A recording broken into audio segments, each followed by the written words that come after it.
जय हिंद। आज के क्लास में JSSC previous year mathematics set number 11 लेके आए हैं। और ये सेट में हम सबसे पहला क्वेश्चन देखते हैं क्या दिया हुआ है। इसके पहले अगर आप नहीं वीडियो देखे हैं तो आप 10 सेट अपलोड किया जा चुका है, उसको जाके प्ले लिस्ट में जाके देख सकते हैं। तो सबसे पहले सेट नंबर 11 का सबसे पहला क्वेश्चन रीड करते हैं क्या दिया हुआ है। If sum of interior angle of a polygon is 1260 degree, then number of sides in the polygon is. कोई एक पॉलीगॉन है जिसका इंटीरियर एंगल का सम दे दिया गया है 1260 डिग्री, तो वो पॉलीगॉन में कितने साइड्स हैं वो कैलकुलेट करना है। तो सबसे पहले हमको क्या करना होगा, वो पॉलीगॉन में कितने साइड्स होंगे इसको कैलकुलेट करने के लिए हमको सम ऑफ पॉलीगॉन ऑफ, हम यहाँ पे फॉर्मूला लिख लेते हैं, लिख देंगे since sum of angle, sum of angle of a polygon, तो ये किसके इक्वल होता दिया गया है, 1260 के इक्वल दिया है।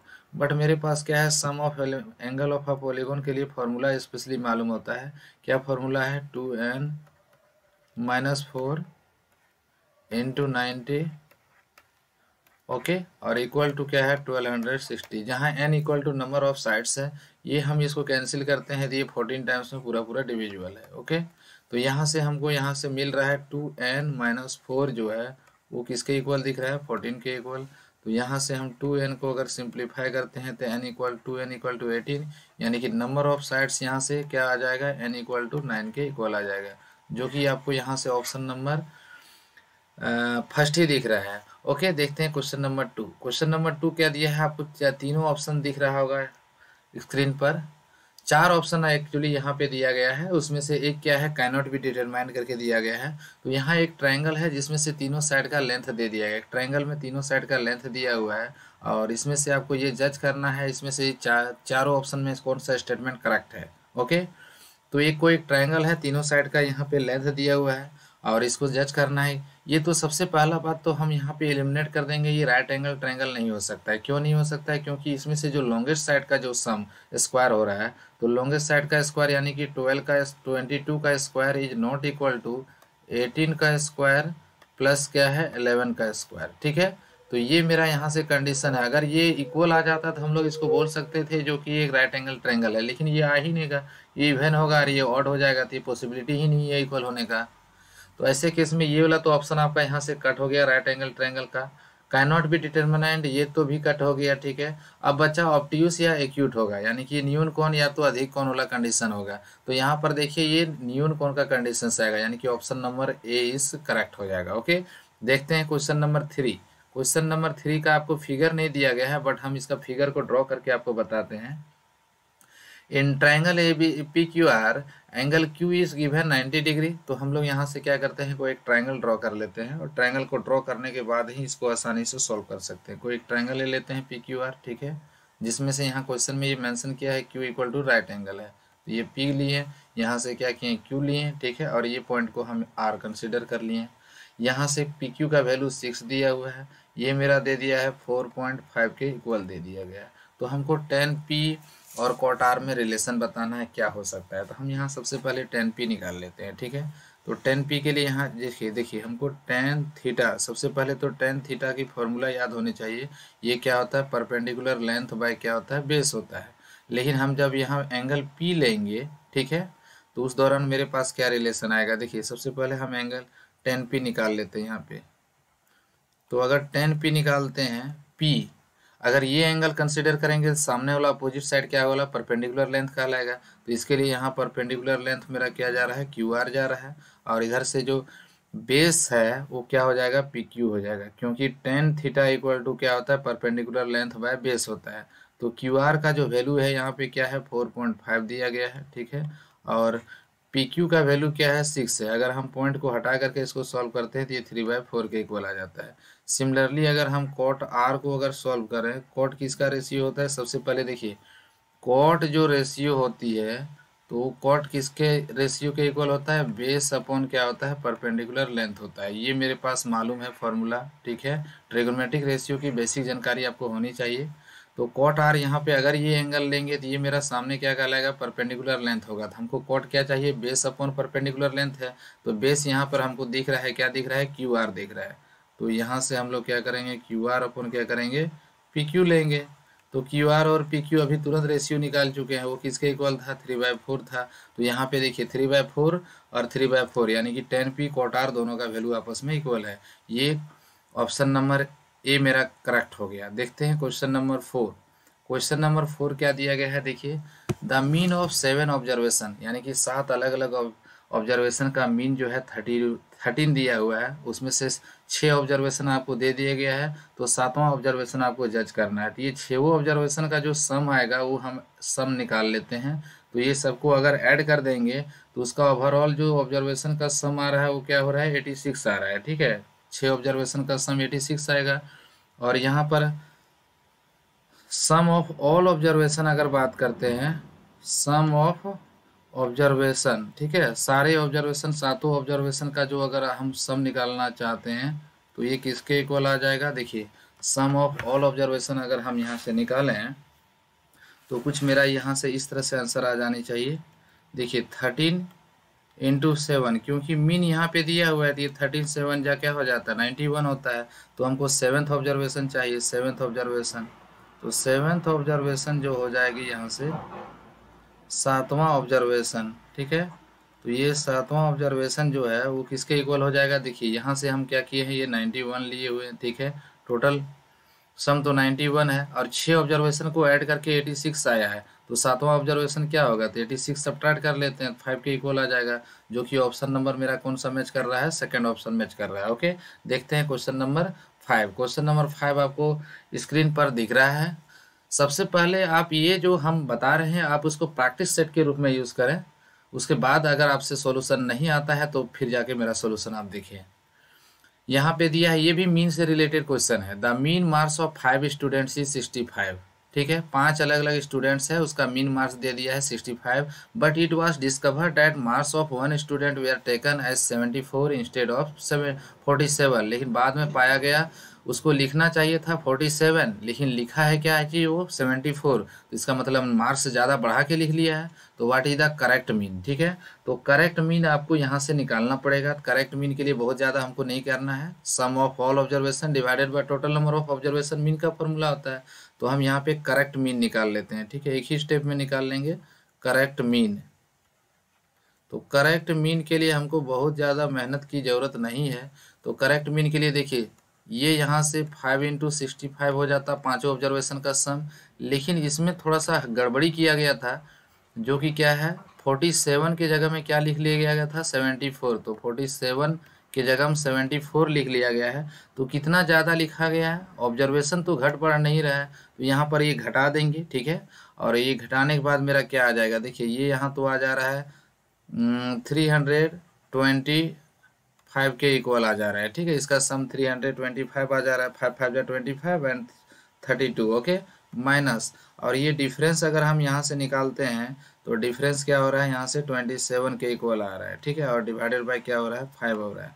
अब ये डिफरेंस जो हो रहा है 298 दे रहा है। ठीक है, और डिवाइडेड बाय 5, जो कि इसको डिवाइड करने के बाद आंसर क्या आ जा रहा है मेरा, यहाँ से 56 पॉइंट क्या आ रहा है, 9 के इक्वल आ जा रहा है। नहीं 5। ठीक है, 30, 5 4 जा 5 जा 25, और यहाँ से क्या बच रहा है 498, 448 हो गया था, 9 टाइम्स में होगा। ये 59 पॉइंट मेरा क्या होगा, 59.6 के इक्वल आ जाएगा। ओके, 59.6, जो कि ऑप्शन नंबर मेरा सेकंड में मैच कर रहा है। ओके, तो देखते हैं क्वेश्चन नंबर 6। देखते हैं क्वेश्चन नंबर 6 में क्या दिया है।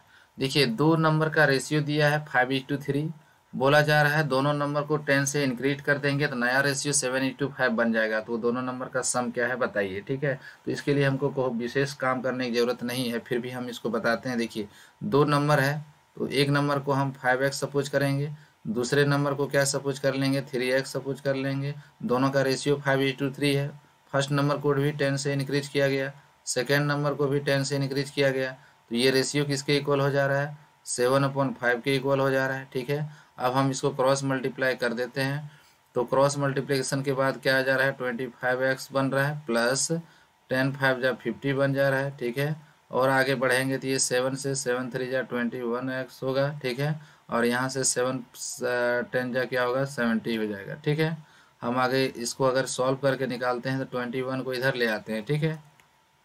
देखिए ये एक्चुअली जो हो रहा है 7 3 जा 21, 5 5 जा 25 है, तो इधर लाके 21 को सब्ट्रैक्ट करेंगे तो ये तो 4x बचेगा, और इधर जाके सब्ट्रैक्ट कर देंगे 50 को तो 20, यानी कि x का वैल्यू यहाँ से 5 आ रहा है। यानी कि x का वैल्यू जब 5 आ गया मेरा यहाँ से, तो हमको सम चाहिए था। तो सम के लिए हम क्या करेंगे, देखिए 5x, क्योंकि नंबर का रेशियो 5:3 दिया है, 5x और 3x यानी कि 8x टोटल सम होता है। तो 8 इंटू 5 कर देते हैं, तो जो कि सम किसके इक्वल आ जाएगा 40 के इक्वल आ जाएगा, जो कि ऑप्शन नंबर आपको थर्ड दिख रहा होगा। ओके, देखते हैं क्वेश्चन नंबर 7। क्वेश्चन नंबर 7 बड़ा ही अच्छा क्वेश्चन है, और इसके लिए 4 ऑप्शन आपको स्क्रीन पर दिख रहा है। एक 240 मीटर लंबा ट्रेन है जो कि 54 किलोमीटर पर आवर की स्पीड से चल रही है। तो कितने सेकंड में एक प्लेटफॉर्म पर खड़े आदमी को पार कर जाएगी। तो प्लेटफॉर्म पर खड़ा आदमी, प्लेटफॉर्म को उसको नहीं पार करना है, प्लेटफॉर्म को खड़े आदमी को पार करना है। तो उस दौरान क्या है, ट्रेन की जो लंबाई है उसके लिए वही डिस्टेंस हो जाएगा। तो हमको यहाँ से टाइम निकालना है, ठीक है। तो टाइम के लिए डायरेक्ट मेरे पास फॉर्मूला भी है, ठीक है। तो टाइम के लिए यूज़ कर लेते हैं, यहाँ से फॉर्मूला मेरे पास क्या दिया गया है टाइम के लिए, ठीक है। टाइम टेकन, तो ये टाइम के लिए क्या होगा, डिस्टेंस तो 240 मीटर ही लेंगे। ऐसे भी को पोल है, को पिलर है, चाहे को आदमी खड़ा हुआ है, तो उसको पार करने में लगा समय जो होगा ट्रेन की लंबाई होगी और डिवाइडेड बाय ट्रेन की स्पीड होगी। तो ट्रेन की लंबाई क्या है 240 मीटर है, ठीक है। ये 240 मीटर दिया हुआ है, और ट्रेन की जो स्पीड है ये देखिए, सबसे बड़ा दिक्कत तो ये है 54 किलोमीटर पर आवर है। अगर सेम यूनिट में होता तो हमको दिक्कत नहीं रहता, डायरेक्ट सॉल्व करते हैं। तो कोई बड़ी बात नहीं है, हम लोग इसको क्या करेंगे, 240 मीटर को मीटर में छोड़ देते हैं। ये किलोमीटर पर आवर जो दिया है इसको हम मीटर पर सेकंड में चेंज कर लेते हैं। तो किलोमीटर पर आवर को मीटर पर सेकंड में लाने के लिए 5/18 से मल्टीप्लाई कर देंगे। तो देखिए ये 3 टाइम्स में डिविजिबल है, ठीक है। तो ये मीटर पर सेकंड में डेटा चेंज हो गया है। अभी हम इसको सॉल्व करेंगे तो 240 है, और ये क्या आ जाएगा 5 3 जा 15 हो जाएगा, ठीक है। जब हम इसको डिवाइड करेंगे तो 16 आ जाएगा, और ये सेकंड में फाइनली आंसर देगा तो 16 सेकंड आ जाएगा। ऑप्शन नंबर 1 इज करेक्ट हो जाएगा। ओके, ये 16 सेकंड फाइनल आंसर दे दिया। पर सेकंड है, न्यूमरेटर में जाएगा तो क्या होगा सेकंड आ जाएगा। ओके, देखते हैं क्वेश्चन नंबर 8। क्वेश्चन नंबर 8 देखिए, अच्छा क्वेश्चन है। इक्वेशन ऑफ एक्स एक्सिस, ये तो बड़ा इजी क्वेश्चन है। हम देखिए ऐसे कि कोई भी ग्राफ में अगर लेते हैं तो ग्राफ पर अगर को हम लोग कार्टेशियन प्लान प्लॉट करते हैं तो पूछा जा रहा है इक्वेशन ऑफ एक्स एक्सिस। अगर एक्स जीरो आ गया है, एक्स का वैल्यू जीरो है, तो इसका मतलब वाई एक्सिस, एक्स अगर जीरो आ गया है तो इसका मतलब क्या हुआ, ये कभी भी एक्स अगर जीरो होता है तो उसका मतलब पॉइंट कहाँ पर चला जाता है, वाई एक्सिस में चला जाता है। इसका मतलब क्या है, पूछा जा रहा है एक्स तो दर्शाता है, तो वाई एक्सिस को ये रिप्रेजेंट करेगा ना। x इक्वल टू जीरो मतलब कभी भी y एक्सिस पर कोई पॉइंट आ जाता है तो इसका मतलब क्या हुआ, वो y एक्सिस पर आया। अगर कभी भी कोई पॉइंट अगर x एक्सिस में आ जाता तो वहाँ y जीरो होता। ऐसे भी इक्वेशन ऑफ x एक्सिस, देखिए ये तो ऑप्शन यहाँ से 2 आ गया। इक्वेशन ऑफ x एक्सिस अगर हम बात करते हैं, ठीक है, तो x एक्सिस इक्वेशन अगर हम बात करेंगे तो y इक्वल टू जीरो होता है, ठीक है। अगर हम इक्वेशन ऑफ y एक्सिस अगर बात करते हैं, ठीक है, तो क्या हो जाता है यहाँ से x इक्वल टू जीरो हो जाता है। ओके, देखते हैं क्वेश्चन नंबर 9। क्वेश्चन नंबर 9 देखिए, आपको ऑप्शन दिख रहा होगा, एन भुजा वाले नियमित बहुभुज के बाह्य कोण का मार्ग 180 डिग्री है। तो सबसे पहले ये क्वेश्चन को हम क्या करते हैं, कट करके इसको सुधारते हैं। 180 डिग्री पॉसिबल ही नहीं है, क्योंकि 180 डिग्री लेंगे तो 360/180 टू साइड का पॉलीगॉन हो ही नहीं सकता है। तो ये 18 डिग्री है। सबसे पहले ये सुधार लेना है क्वेश्चन को, ये 180 डिग्री नहीं, ये 18 डिग्री है। तो एन की और वैल्यू निकालना है। तो यहाँ से लिख देंगे since measure of one angle of measure of each exterior angle, ठीक है, exterior angle of a polygon, ये किसके इक्वल दिया है, यहाँ से 18 डिग्री दिया। ये 18 डिग्री है, ये 180 डिग्री नहीं, गलत दिया हुआ है। तो एक्सटेरियर एंगल का मेजर निकालने का फॉर्मूला क्या होता है, 360/n, जहाँ पे n क्या है, number of sides of a polygon. तो यहाँ से हम इसको कैलकुलेट करेंगे तो फाइनली n का वैल्यू क्या होगा 20 आ जाएगा, यानी कि number of sides present in polygon equal to 20। Okay, जो कि आपको ऑप्शन नंबर यहाँ से थर्ड दिख रहा है। क्वेश्चन नंबर 10 देखते हैं। क्वेश्चन नंबर 10 क्या दिया गया है, ये आपको फिलअप दे दिया गया है। पूछा जा रहा है ऑक्टाहेड्रॉन है, तो ऑक्टाहेड्रॉन, जैसे ऑक्टाहेड्रॉन बोला तो इसका मतलब 8 इक्विलेटरल ट्रायंगल मिलके बना होगा वो, ठीक है। तो 8 इक्विलेटरल ट्रायंगल इसके लिए ऑप्शन होगा, तो option number 3 is correct. Okay, तो यहाँ पे क्वेश्चन नंबर हम देखते हैं 11 में क्या दिया है, देखिए बड़ा अच्छा क्वेश्चन है। आदित्य को अपने वेतन में 5% की वृद्धि प्राप्त करनी थी, ठीक है। एक आदित्य था, उसको अपने वेतन में 5% का इंक्रीमेंट है, तो उसका मान लेते हैं जो मूल वेतन था, ठीक है, जो रियल वेतन है या मूल वेतन है उसका मान लेते हैं हम, क्या मान लेते हैं, 100 रुपीज़ उसका मूल वेतन मान लेते हैं, ठीक है। अब उसको 5% बढ़ा करके मिलता, तो मिलता कितना उसको, मिलना था उसको कितना बताइए, तो मिलना था उसको एक्चुअल में कितना मिलना था, 5% बढ़ा के, यानी कि 105 रुपीज़ मिलता। लेकिन बाय मिस्टेक उसको 120 पर 20% का इंक्रीमेंट हो गया। अब मिल गया उसको कितना का, तो देखिए मिला कितना उसको 120, क्योंकि 20% बढ़ा के मिलता है तो 120 रुपीज़ उसको मिल जा रहा है। अब यहाँ पे बोला जा रहा है, लेकिन बाद में क्या होता है, HR जो डिपार्टमेंट का रहता है उसको पता चलता है, तो उन्होंने उसका सैलरी में क्या करता है, 15% का क्या कर देता है, कमी कर देता है। तो मिल रहा था उसको 120 रुपीज़, अब उसको 15% का कमी कर देगा, तो अब मिलने लगा, कितना मिलने लगा, सो देखिए मिलने लगा, कितना मिलने लगा, जब गलती पता चला तो उसको सुधारा और 15% का क्या करता है, कमी कर देता है। तो 120 रुपया मिल रहा है अभी, ठीक है, तो उसमें 15% का कमी कर देता है, तो 85% न मात्र मिलेगा उसको। तो यहाँ से इसको सॉल्व करते हैं, तो ये 5 से 17 टाइम्स में डिवाइड हो रहा है, ये 5 से 2 टाइम्स में डिवाइड हो रहा है, ये 6 टाइम्स में डिवाइड हो रहा है, तो 17 6 या क्या हो रहा है, 102। तो देखिए अब क्वेश्चन में बोला जा रहा है, तो यहाँ से बोला जा रहा है क्या, by how much percent less does his salary increases, तो बोलता है कितना परसेंट उसका सैलरी कम बढ़ पाया, बढ़ना था 105 रुपया होना था, ठीक है, 5% इंक्रीमेंट होके, लेकिन गलती हुआ जिसके कारण उसका सैलरी में क्या होता है, मात्र 2% का इंक्रीमेंट दिख रहा है। देखिए 105 मिलना चाहिए था, बट मिल रहा है कितना, 102 रुपीज़ मिल रहा है, तो इसका मतलब 3, हम ये तो एक्चुअल डेटा नहीं लिए हैं कितना सैलरी था, ये तो 100 लेके बना रहे हैं, ठीक है। तो 2 का यहाँ पे कितना है, 102 और 105, तो डिफरेंस कितना का दिख रहा है, तो डिफरेंस एक्चुअली यहाँ पे हमको 3 का दिख रहा है, यानी कि 3% का क्या होगा, सैलरी में डिक्रीमेंट उसका हो गया वास्तव में। तो ऑप्शन नंबर 3 करेक्ट हो जा रहा है। ओके, तो देखते हैं question number 12। What can be the value of m such that the system of equation has क्या है, इनफाइनाइट नो सॉल्यूशन, तो नो सॉल्यूशन यानी कि पैरेलल लाइन होगा। तो देखिए कोई भी लीनियर इक्वेशन का जो जनरल इक्वेशन होता है वो देख लेते हैं। तो लीनियर इक्वेशन का जनरल इक्वेशन क्या होता है, ax प्लस क्या हो जाता है, a1x प्लस b1y प्लस क्या होता है c1 इक्वल टू क्या होता है 0। सपोज कर लिए ये क्वेश्चन नंबर 1, हम जनरल इक्वेशन आपको बता रहे हैं, ये क्लास 10 में आप लोगों को पढ़नी थी, ठीक है। a2x प्लस क्या होगा b2y प्लस क्या होगा c2 होगा, ये मेरा क्या होगा इक्वल टू 0 है, इक्वेशन नंबर 2। कोई भी दो लीनियर इक्वेशन है, ठीक है। अब ये दोनों का सॉल्यूशन होगा कि नहीं ये डिपेंड करेगा उसका क्या रेशियो पर। तो यहाँ नो सॉल्यूशन, तो नो सॉल्यूशन क्या होता है, फॉर नो सॉल्यूशन तो पैरेलल कंडीशन आता है, फॉर नो सॉल्यूशन तो क्या कंडीशन होनी चाहिए नो सॉल्यूशन के लिए, a1 by a2 is no equal to b1 by b2, ये दोनों का रेशियो इक्वल होगा, बट यहाँ से क्या हो जाएगा c1 upon c2 not equal होना चाहिए। तो ये मेरा क्या है, पैरेलल लाइन हो जाता है, और इस तरह किसी भी प्रकार का सॉल्यूशन यहाँ पे नहीं आता, ये बड़ा इंपॉर्टेंट बात है, ठीक है। तो इसी का यूज़ करके हम लोग यहाँ बनाएंगे। तो नो सॉल्यूशन बोला गया है, तो यहाँ a1 के जगह x का कोफिशिएंट यहाँ 4 है मेरे पास, ठीक है।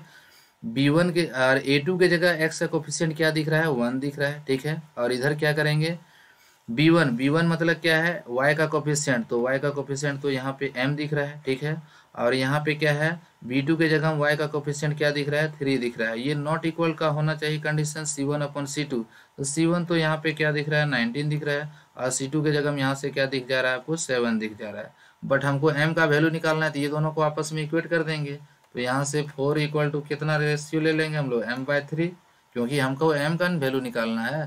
तो m equal to cross multiply करते हैं, तो m इक्वल टू 4 3 जा 12, जो कि ऑप्शन नंबर क्या है, सेकंड दिख रहा है। ये बहुत अच्छा क्वेश्चन है, क्वेश्चन नंबर 2, यहाँ ऑप्शन नंबर 12 में 2 में ऑप्शन मैच करता है। ओके, क्वेश्चन नंबर 13 देखते हैं, 13 में क्या दिया गया है। तो 13 आपको स्क्रीन पर दिख रहा है, इसको सबसे पहले वीडियो को आप पॉज करें और इसको सॉल्व करके देखें, उसके बाद मेरे सॉल्यूशन से आप आंसर को मैच करें, ठीक है।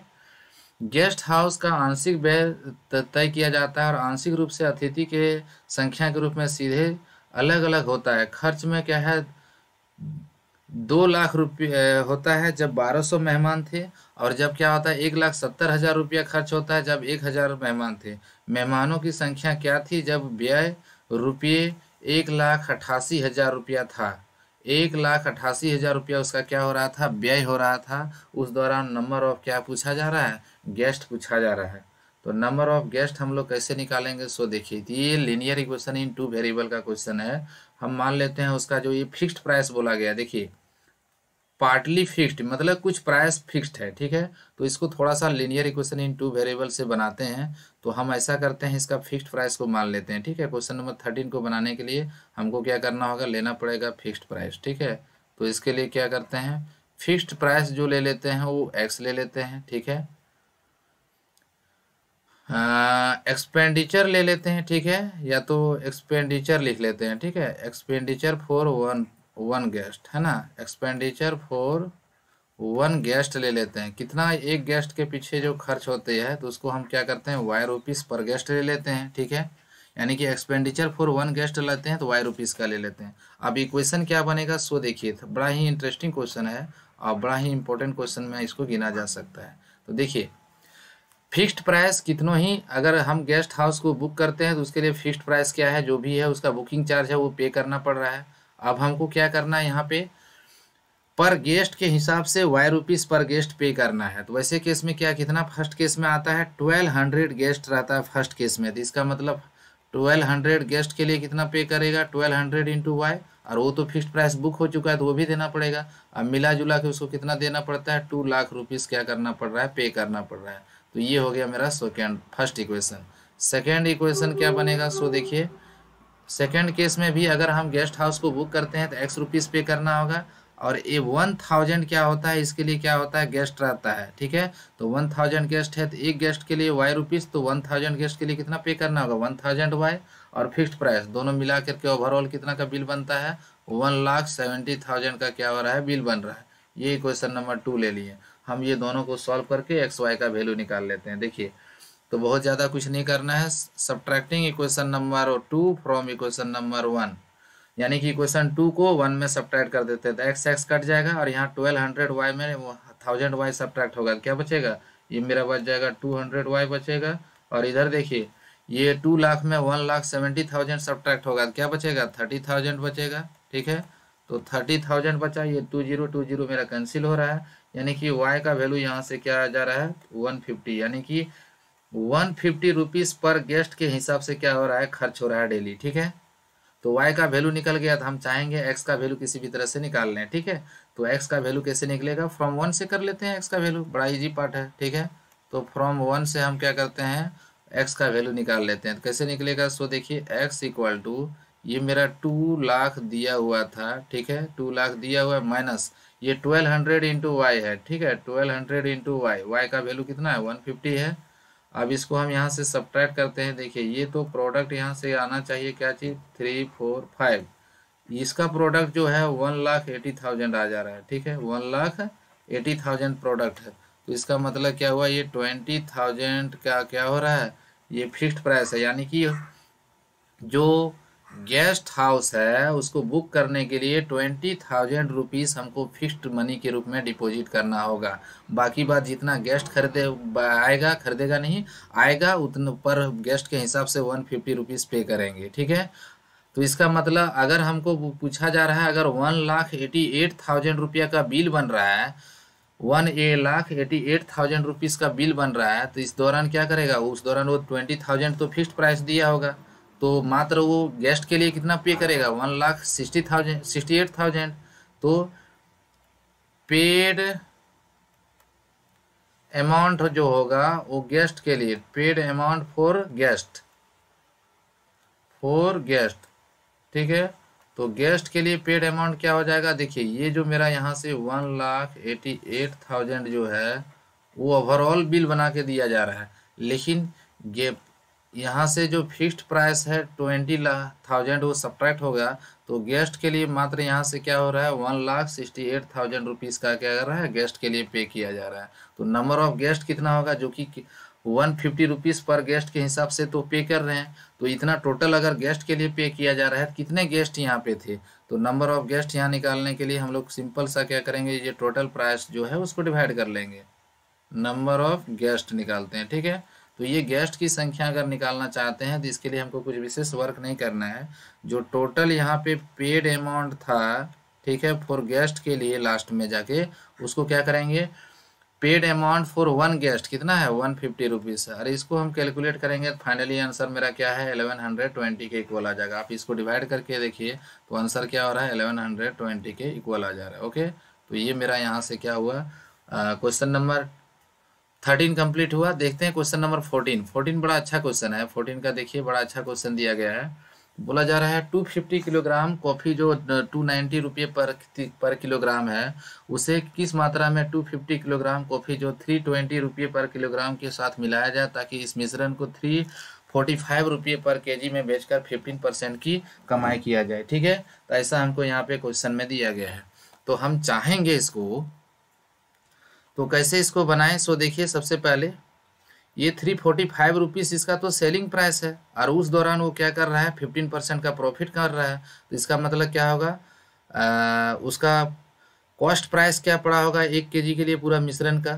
तो कॉस्ट प्राइस हम मिश्रण का निकाल लेते हैं ना, हम यहाँ पे क्या करेंगे, जो मिक्सचर रहेगा, ठीक है, मिश्रण का जो कॉस्ट प्राइस होगा वो क्या होगा, मिश्रण का कॉस्ट प्राइस।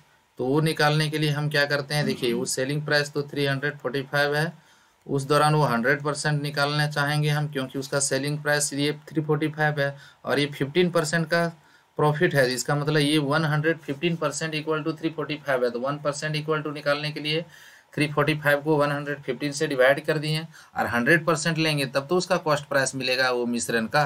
तो इसको हम कैलकुलेट करते हैं तो ये फाइनली क्या हो रहा है, 3 टाइम्स में पूरा पूरा डिविजुअल है, देखिए। ठीक है, तो यानी कि क्या हो रहा है, 300 रुपीज़ क्या हो रहा है, कॉस्ट प्राइस आ जा रहा है वो मिश्रण का।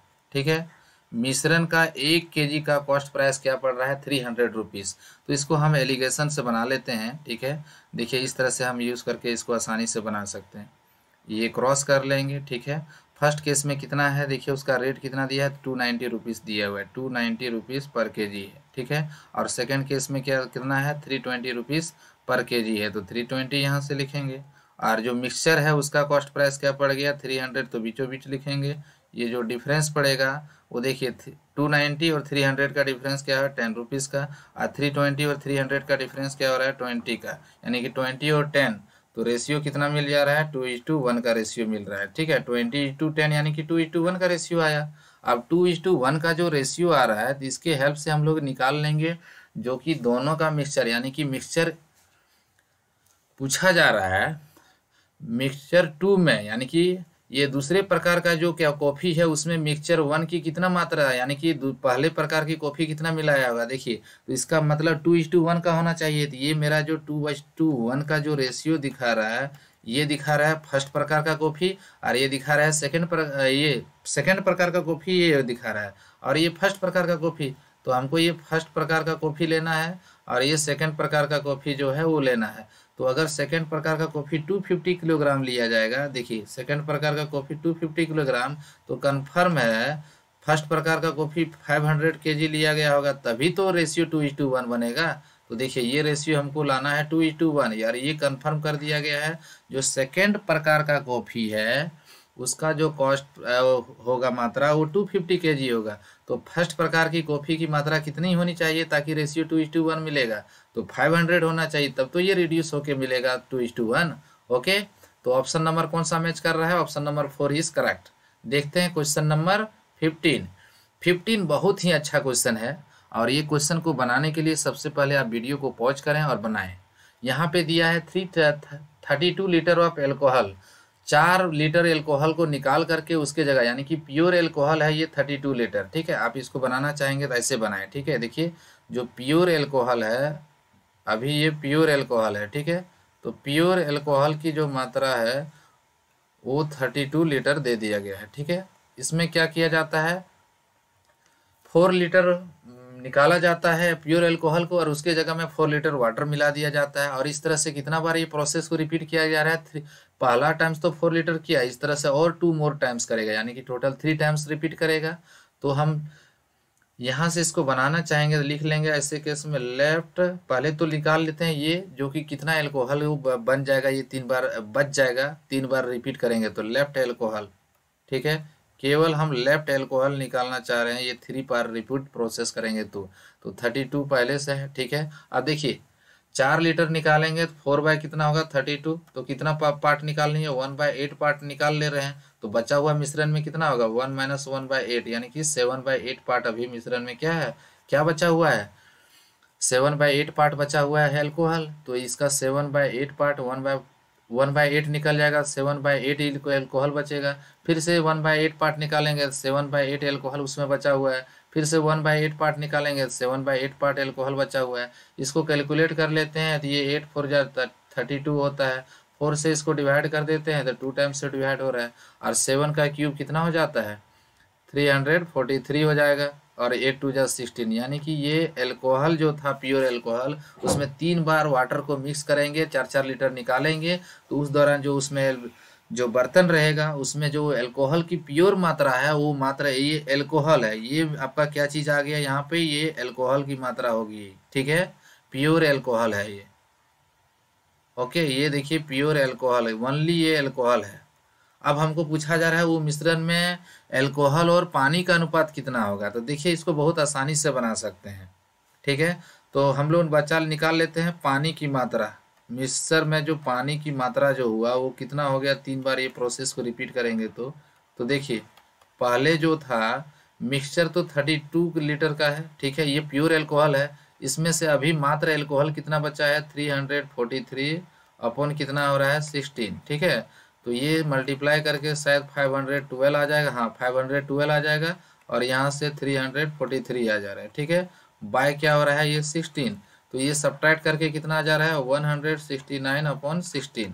हमको रेशियो पूछा जा रहा है, किसका रेशियो पूछा रहा है शराब और क्या पूछा रहा है यहाँ पे, शराब और साथ में यानी कि एल्कोहल और वाटर का रेशियो पूछा जा रहा है, तो ratio between alcohol and water. ठीक है, तो एल्कोहल की मात्रा बचा हुआ कितना था 343 अपॉन कितना था 16 था, और इस किसका रेशियो हमको है मालूम है, बचा हुआ पानी की मात्रा जो था वो मालूम था। ठीक है, ये कैंसिल 16 हो जाएगा, तो फाइनल जो बच जाएगा वो क्या होगा 343 आ जाएगा, और डिवाइडेड बाय क्या होगा 169, जो कि आपको ऑप्शन नंबर 3 दिख रहा होगा। ये बहुत ही अच्छा क्वेश्चन है, क्वेश्चन नंबर 15। ओके, दमदार क्वेश्चन है।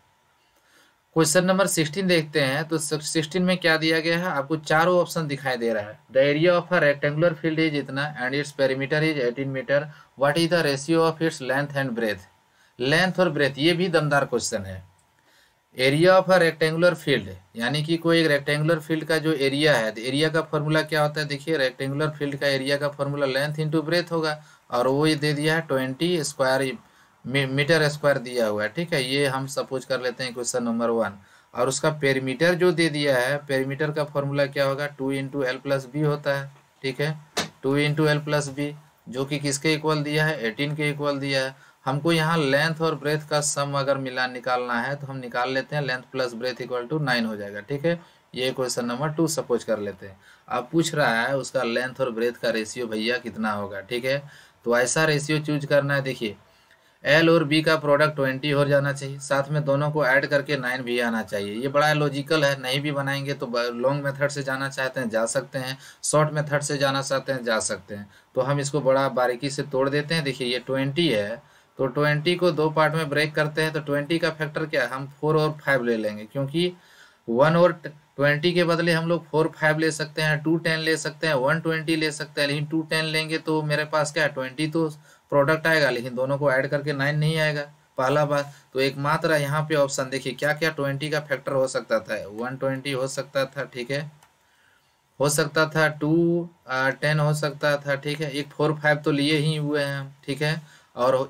कहते हैं क्या ये 3 पॉसिबल फैक्टर है, लेकिन हमको सम चाहिए कितना, लेंथ और ब्रेथ का सम 9 चाहिए, तो एकमात्र ऑप्शन का उनको सपोर्ट सेटिस्फाइड करेगा, यहाँ पे 4:5 करेगा। ठीक है, इसका मतलब लेंथ अगर 5 यूनिट होगा तो ब्रेथ क्या होगा 4 यूनिट होगा, तो ऑप्शन नंबर कौन सा हो रहा है 1 इज करेक्ट, यानी लेंथ और ब्रेथ का रेशियो क्या होगा 4:5:4 हो जाएगा। ओके, क्वेश्चन नंबर 17 देखते हैं। एक लाइन दिया हुआ है, स्ट्रेट लाइन का इक्वेशन दिया हुआ है, स्ट्रेट लाइन को कौन सा पॉइंट सेटिस्फाइड करेगा, ठीक है। तो जो भी पॉइंट सेटिस्फाइड करेगा वो पॉइंट वो लाइन पर लाइज करेगा। तो हम लोग बारी बारी से इसको पुट करके देख सकते हैं कौन सा पॉइंट इसको सेटिस्फाइड करेगा। देखिए अगर 9 को पुट करते हैं यानी कि एक्स कोऑर्डिनेट 4 है, वाई कोऑर्डिनेट क्या है 19 है। तो अगर पुट करके देखते हैं तो यहाँ वाई कोऑर्डिनेट का वैल्यू क्या होगा 19 हो जाएगा, ठीक है। फर्स्ट केस के लिए अगर पुट करके देखते हैं, देखिए फर्स्ट केस में क्या होगा, वाई कोऑर्डिनेट का वैल्यू क्या होगा 19 है। तो यहाँ से अगर पुट करते हैं 3, एक्स का वैल्यू क्या होगा 4, ठीक है, प्लस क्या होगा 5 होगा। देखिए 4 3 जा 12 प्लस 5 कितना हो रहा है 17 हो रहा है। तो ये तो 19 के इक्वल कभी हो ही नहीं सकता है, 19 के इक्वल नहीं है, तो ये सटी नहीं हो सकता, तो पहला ऑप्शन कट जाएगा। दूसरा पुट करके देखते हैं 2 11, ठीक है। तो 2 11 पुट करके देखेंगे तो वाई की जगह में 11 और x के जगह हम 2 पुट करके देखते हैं, 3 इंटू 2 प्लस 5, हाँ ये सेटिस्फाइड कर जा रहा है। देखिए तो 11 इक्वल टू 11 आ जा रहा है, यानी कि ऑप्शन नंबर 2 करेक्ट है मेरा। तीसरा करेक्ट चेक करने की जरूरत ही नहीं पड़ा, ठीक है, क्योंकि सेकंड सेटिस्फाइड कर गया। लेकिन यहाँ पर अगर मान ले ए और बी का केस रहता या बी और सी का केस रहता तो हमको और ऑप्शन चेक करना पड़ता, लेकिन सेकंड ऑप्शन मेरा मैच कर गया, क्योंकि ये 11 इक्वल टू 11, एक्स का वैल्यू हम 2 यूज़ किए और वाई का वैल्यू 11 यूज़ किए, तो 11 इक्वल टू 11 अगर जा रहा है। क्वेश्चन नंबर 18 देखते हैं, 18 क्या दिया है, देखिए बोला जा रहा है इन विच क्वाड्रेंट, अरे ये तो बच्चा वाला क्वेश्चन पूछा गया है एकदम, -6 3 है। तो देखिए हम क्वाड्रेंट सिस्टम आपको समझा देते हैं, आप इसको एक बार रिमाइंड कर लें। क्वाड्रेंट सिस्टम ये मेरा क्या है, ये positive direction of x axis कहलाता है। ये मेरा क्या है positive negative direction of x axis कहलाता है, इसको एक्स डैश दिखाएं। ये negative direction of y axis हुआ, ये नेगेटिव डायरेक्शन ऑफ क्या हुआ y, positive direction of y हुआ। ये मेरा फर्स्ट क्वाड्रेंट कहलाता है, ये सेकंड क्वाड्रेंट कहलाता है, ये मेरा यहाँ से थर्ड क्वाड्रेंट कहलाएगा, ये मेरा यहाँ से फोर्थ क्वाड्रेंट कहलाएगा। फर्स्ट क्वाड्रेंट का साइन क्या होता है प्लस प्लस होता है, ठीक है, कोई भी पॉइंट लेंगे उसका कोऑर्डिनेट प्लस प्लस होगा। सेकंड क्वाड्रेंट में क्या होगा माइनस प्लस होगा, ठीक है। थर्ड क्वाड्रेंट में क्या होगा माइनस माइनस होगा, और फोर्थ क्वाड्रेंट में क्या हो जाएगा प्लस माइनस हो जाएगा। आपको इतना ही बात को याद रखनी है। तो मेरा यहाँ पॉइंट क्या है माइनस प्लस है, तो इसका मतलब कौन सा सेकंड क्वाड्रेंट में लाइज करेगा, तो option number 4 is correct, okay. ये मेरा सेकंड क्वाड्रेंट में लाइज करेगा। देखते हैं क्वेश्चन नंबर 19 आपको दिख रहा है, एक आयत से एक समलंब को काटकर अलग कर दिया जाता है, ठीक है। मेरे पास क्या है किसी प्रकार का एक रेक्टेंगल है, उससे समलंब को काटकर, समलंब यानी कि ट्रेपेजियम को काटकर अलग कर दिया जाता है। देखिए ये एक मेरे पास क्या है एक रेक्टेंगल है, ठीक है, इस तरह से रेक्टेंगल है, और रेक्टेंगल का हर एक एंगल क्या होगा राइट एंगल होगा, ये बात कंफर्म है। और रेक्टेंगल का जो ब्रेथ दिया हुआ है 5 मीटर है, और जो लेंथ दिया हुआ है वो दे दिया है 63 मीटर दिया है, ठीक है। बोला जा रहा है एक रेक्टेंगल से ट्रेपेजियम को कट करके निकाला जाता है, तो उसका लेंथ के अकॉर्डिंग क्या है पैरेलल में जा रहा है क्या चीज़ उसका मेजर, ठीक है। तो ऐसे करके मेरा यहाँ से एक ठो मान ले ट्रेपेजियम निकाल दिया जाता है, ऐसे करके देखिए ऐसे सेक कर निकाला जा रहा है, ठीक है। हम ये ट्रेपेज, ये P है, ये Q है, ठीक है, ये R है और ये S है। मेरा रेक्टेंगल PQRS है, ठीक है, रेक्टेंगल है, डेट मीन्स हर एक एंगल राइट एंगल होगा, लेंथ ब्रेथ मालूम है। अब बोला जा रहा है ये जो बीच से निकाला जा रहा है वो ट्रेपेजियम है, तो ट्रेपेजियम को ABCD मान लेते हैं। पैरेलल साइड की लेंथ दे दिया 5:16 के रेशियो में दिया है, ट्रेपेजियम जो बनेगा 5:16 का रेशियो में, ठीक है। ये पूरी जो लंबाई मेरे पास दिया हुआ है, ठीक है, ये पूरी जो लंबाई दिया हुआ है, देखिए ये वाला पूरा जो लंबाई दिया हुआ है वो 63 दिया हुआ है, पूरा रेक्टेंगल की लेंथ 63 दिया हुआ है, ठीक है। बट हमको यहाँ से यहाँ तक ये जो C है, यहाँ से यहाँ तक का पार्ट कितना दे दिया है, देखिए रेशियो दिया है 5:16, तो इसका मतलब क्या होगा ये 16x सपोज कर लेते हैं हम इसको, और ये वाला पार्ट को कितना मान लेते हैं 5x, पैरेलल साइड हो गया। और इसके बीच का जो हाइट होगा, क्योंकि ये जो हाइट है 5 मीटर, तो यहाँ का भी तो हाइट 5 ही मीटर होगा ये वाला पार्ट, ठीक है। तो यहाँ पर ट्रेपेजियम का जो हाइट होगा वो 5 ही मीटर होगा। तो पूछा जा रहा है वो दोनों पैरेलल साइड का लेंथ आपस में क्या होगा। तो हम लोग कैसे इसको बनाएंगे, बड़ा इजीली बना सकते हैं, क्योंकि ये बात मेंशन किया हुआ है जो कि ट्रेपेजियम का जो एरिया है रेक्टेंगल के एरिया का 4/15 पार्ट है। देखिए बड़ा में इंटरेस्टिंग है, the area of trapezium is, ठीक है। तो हम ऐसे लिखते हैं area of trapezium, area of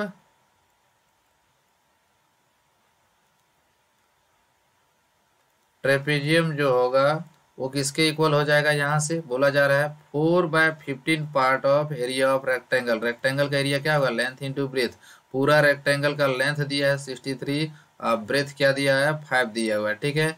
इसको हम कैलकुलेट करते हैं तो ये 5 3 जा 15 हो जा रहा है, ये 3 से कैंसिल करेंगे तो 21 टाइम्स में डिविजिबल है, लेंथ इंटू ब्रेथ कर दिए। अब 4/15 टाइम्स बोला था ट्रेपीजियम का एरिया, रेक्टेंगल का एरिया का 4/15 होगा, तो रेक्टेंगल का एरिया तो 63 इंटू 5 होगा, बट उसको हमको ट्रेपीजियम का एरिया के साथ इक्वेट करना है, इसलिए 4/15 के साथ मल्टीप्लाई कर दिए। तो ये यहाँ से सिंप्लीफाई होकर ट्रेपीजियम का area half into sum of parallel side. तो पैरेलल साइड देखिए आपको दे दिया गया है, यहाँ से क्या है, एक तो 5x है जी, और दूसरा क्या है 16x है, ठीक है। और यहाँ से जो हाइट दिया हुआ है वो 5 मीटर है। देखिए half into sum of parallel side into height, height कितना कंसीडर करेंगे ट्रेपीजियम के लिए, 5 मीटर कंसीडर करेंगे, और एरिया इधर क्या हो जाएगा 4 इंटू 21 हो जा रहा है। देखिए 4 इंटू 21 है हो रहा है, यानी कि 84 मीटर स्क्वायर यहाँ पे क्या हो रहा है, एरिया आ जा रहा है ट्रेपीजियम का। अब इसको हमको कैलकुलेट करनी है, कोई ऑप्शन तो बचेगा नहीं, तो कैलकुलेट करना ही पड़ेगा। तो कैलकुलेट करते हैं, देखिए यहाँ से क्या क्या डेटा बनेगा, ये 21x आ जाएगा, ठीक है, इंटू 5 बचेगा, हम क्रॉस मल्टीप्लाई कर लेंगे तो यहाँ से 84 इंटू क्या रहेगा, ये 2 आ जाएगा। तो देखिए यहाँ से क्या फायदा हो रहा है, 21 के टेबल में ये मेरा यहाँ से कितना टाइम्स में डिविजिबल है, 4 के टाइम्स में डिविजिबल है, ठीक है। तो यानी कि हमको यहाँ से x का जो वैल्यू निकलेगा वो किसके इक्वल आ जाएगा, अच्छा ये यहाँ से हमको निकालना था, है ना, तो ये आ जाएगा 8 अपॉन क्या हो रहा है 5 के इक्वल आ जा रहा है x का वैल्यू। हमको अभी क्या करना है, दोनों पैरेलल साइड की लेंथ बतानी है, समलम के, अच्छा योग बताना है तो सम कर देंगे डायरेक्ट, क्या दिक्कत है, ठीक है। तो यहाँ पे क्या है 5:16 है, तो जो सम आएगा पैरेलल साइड का वो कितना हो जा रहा है, देखिए सम ऑफ पैरेलल साइड, तो पैरेलल साइड की जो सम आएगी वो क्या हो जाएगा, देखिए 5:16 यानी कि 21 हो रहा है, ठीक है। तो हम इसको 21x लेते हैं, 21x, बट x की जगह में हमको यूज कर लेना होगा 8/5, हम लोग 8 निकाल चुके थे। अब इसको सॉल्व करेंगे तो 168 अपॉन 5, जिसको हम कैलकुलेट करेंगे तो अप्रॉक्स में 33.6 दे देगा ये, जो कि ऑप्शन नंबर मेरा कौन सा मैच कर रहा है, 33.6 देगा, जो कि ऑप्शन नंबर फर्स्ट मैच कर जा रहा है। ओके, सेट का सबसे लास्ट क्वेश्चन देखते हैं क्या दिया गया है। Two triangles ABC XYZ set Z, यानी कि दो अलग अलग ट्रायंगल है और दोनों का यहाँ पे देखिए बड़ा इजीली क्वेश्चन है ये। मेरे पास दो अलग अलग ट्रायंगल है, ठीक है, एक हम मान लेते हैं ABC है और दूसरा ट्रायंगल क्या है PQR है। इधर से PQR नहीं XYZ दिया है, तो हम इस तरह से दूसरा ट्रायंगल ले लिए। ये सपोज किए A है, इधर से B है, इधर से क्या है C है, इधर से हम क्या करते हैं X ले लेते हैं, इधर से Y ले लेते हैं, इधर से Z ले लेते हैं। तो यहाँ से AB इक्वल टू XY, देखिए AB इक्वल टू क्या दिया है XY, एक एक साइड इक्वल मिला, single dot. AC equal to XZ, यानी कि AC की जो लेंथ है वो किसके इक्वल है, XZ की लेंथ है। और एंगल A का जो मेजर है वो 60 डिग्री है, ये क्या दिया, यहाँ एंगल A और X बराबर भी है, बट यहाँ से देखिए हमको ये वाला एंगल A और X इक्वल भी दिया है और दोनों 60 डिग्री के इक्वल है। तो एंगल A और X जो है दोनों इक्वल होने के साथ साथ ये बात मेंशन हो गया, इक्वल है तो इसका मतलब दोनों इक्वल होगा, 60 डिग्री होगा दोनों ना, और साथ में दे दिया है। तो देखिए ये दोनों ट्रायंगल क्या होगा, SAS से कॉन्ग्रेंट हो जा रहा है। ध्यान से देखा जाए triangle ABC and triangle XYZ दोनों कॉन्ग्रेंट है, क्या चीज़ से कॉन्ग्रेंट है वो ध्यान से देखिए। तो यहाँ पे लिख देंगे since triangle ABC is congruent to triangle, congruency का क्राइटेरिया यहाँ यूज होगा ट्रायंगल XYZ।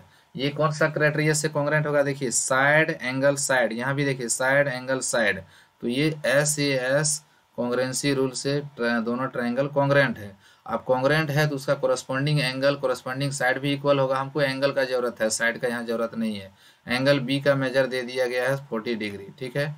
तो जब कॉन्ग्रेंट हो गया तो इसका मतलब यहाँ से ये निकला जो कि एंगल B का वैल्यू, क्योंकि ABC सेकंड कर्व में कौन है, एंगल B है, XYZ सेकंड कर्व में कौन है, एंगल Y है, तो एंगल B और Y का वैल्यू क्या होगा, आपस में इक्वल होगा, ठीक है। इसका मतलब एंगल Y का भी वैल्यू क्या होगा 40 डिग्री आ जाएगा, क्योंकि B दिया है 40 तो Y का भी वैल्यू 40 डिग्री होगा, ठीक है।